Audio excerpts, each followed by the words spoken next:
was surprising that they should do so. If it hadn't been for her crippled father, she'd have wanted to work in the town also, in the tinned meat factory or in a shop.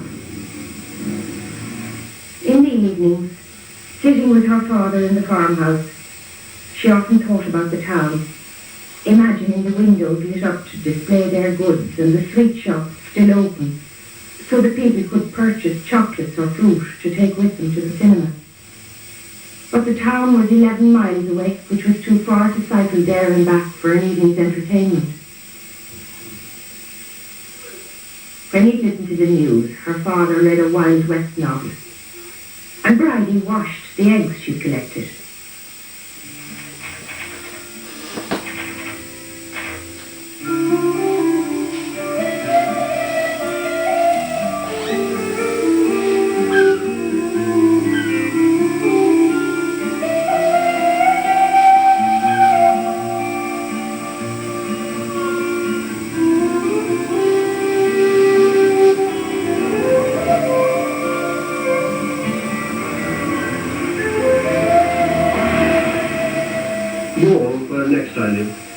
Stands up for itself. Youghal is gracious and elegant and fun. It's a town that no one could dislike. Mildly fashionable as a watering place in my childhood. Softly charming now. Youghal, Roach said. I was born in Youghal in County Cork, he told the two ladies. In 1934, my mother went in for a swim and got caught up with the current. My father went in to fetch her, and they both went down. Memories are extraordinary. The things you'd remember, and the things you wouldn't. Near the lighthouse in Youghal, there's a shop I used to buy rainbow toffees in. Sir Walter Raleigh lived here. The yew tree thrives. There's a hint of boarding house blues about the seaside architecture that stirs the curiosity. What secrets are locked away behind that tapestry of fascinating windows? What thoughts and voices occupy those rooms?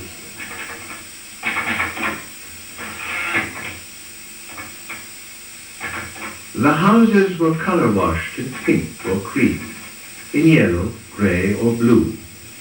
Their hall doors painted in some contrasting shade, or grained. A cat crept along the grey pavement, interested in the empty bottles outside each door. Windows stared. Sharon Tam has developed a fantasy about you, she said. She imagines she's in love with you. He drank a mouthful of his drink and then another. He didn't say anything, nor did she. Have you hated me all these years? She asked eventually, not knowing what else to say. Somewhere in the house he could hear the heavy tread of guard Foley. The smell of frying rashers and the chatty voice of a radio disc jockey drifted into the kitchen. "Mr. Condon," called Thomasina McCarthy. "Mr. Condon, Mrs. Keane has the breakfast ready." Her aunt's house reflected the person she was. Neat as a new pin, full of light, the windows of its small rooms invariably open at the top to let in fresh air. Her aunt had a fear of dampness, of damp clothes and wet feet and rain falling on the head. In the dining room, my mother laid the table with knives and forks and side plates. My father said a meal had been fried for me and had sat in the oven until it was burnt. 6:30 was the hour for eating, he said. "Were you drinking?" my father asked with a dangerous note in his voice. "Is that where you were, drinking?" I said Frau Messenger had died, but I don't think they heard. Quigley said that one night he looked through a window and saw the Protestant clergyman, the Reverend Johnson, lying on the floor with his wife.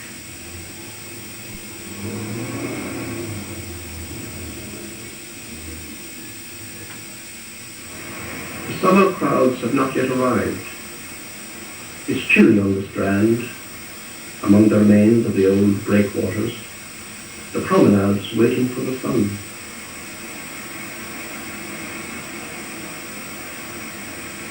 Only a few strolled through the breeze on the promenade, but soon there would be others. Bookmakers and publicans, insurance salesmen, commercial travellers, wives and children, all returning at 5:30 to the boarding houses. The regulars were there today. Summer and winter, spring and autumn, Miss Lapham, the dressmaker, was seen on the seafront every Sunday evening. Mr. O'Hagan from the post office walked the length of the promenade every day of his life.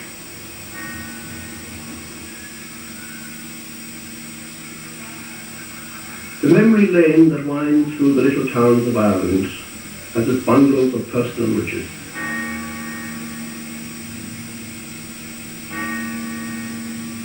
There is that sound, most evocative of all, that will accompany you forever on all your journeys.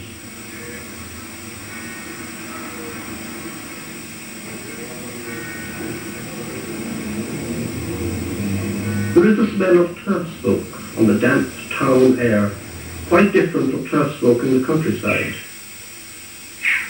A man shot himself near here. His life was hell, people said. Why was it hell? What did it mean, hell? My eavesdropping told me nothing. No one would answer my questions. He was a man I'd seen, who'd spoken to me, who'd called me boy and laddie.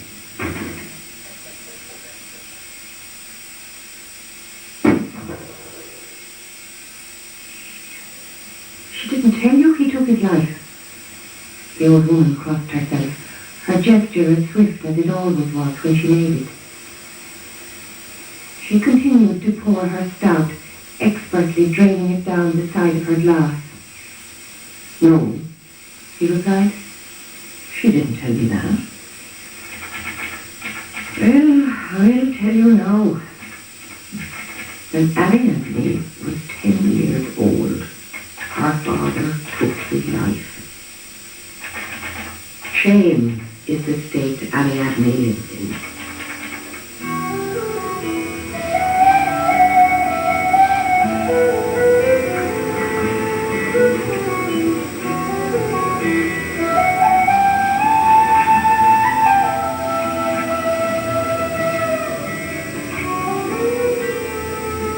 They talk about hurling matches and mackerel catches.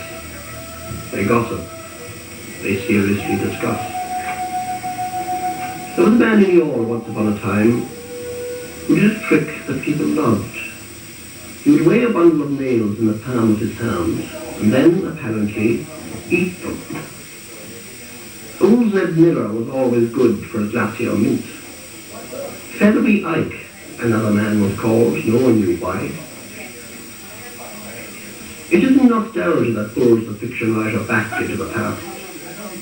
It's his curiosity about the state of childhood, and his feeling that what happens in childhood has happened forever.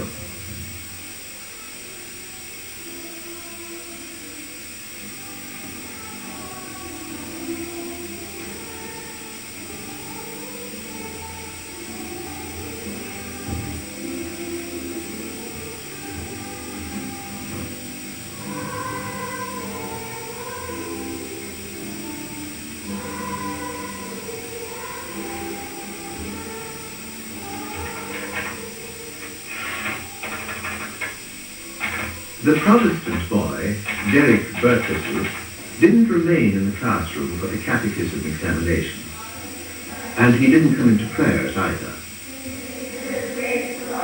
He waited in the cloakroom, and once, when a girl complained that a pair of scissors was missing from her school bag, Derek Burkestle was sent for by Sister Sullivan because the school bag had been hanging in the cloakroom and he'd been sitting beside it for 3/4 of an hour.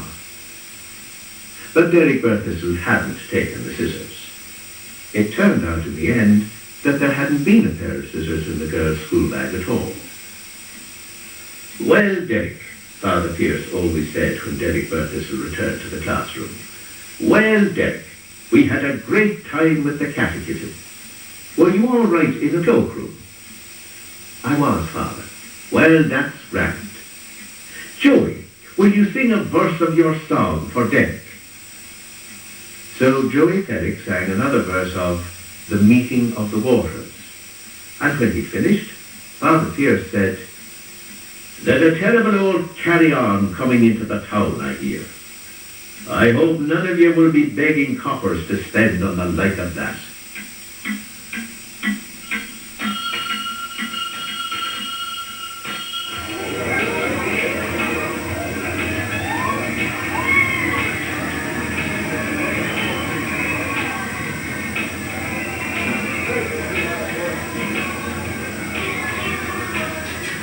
They knew he was joking.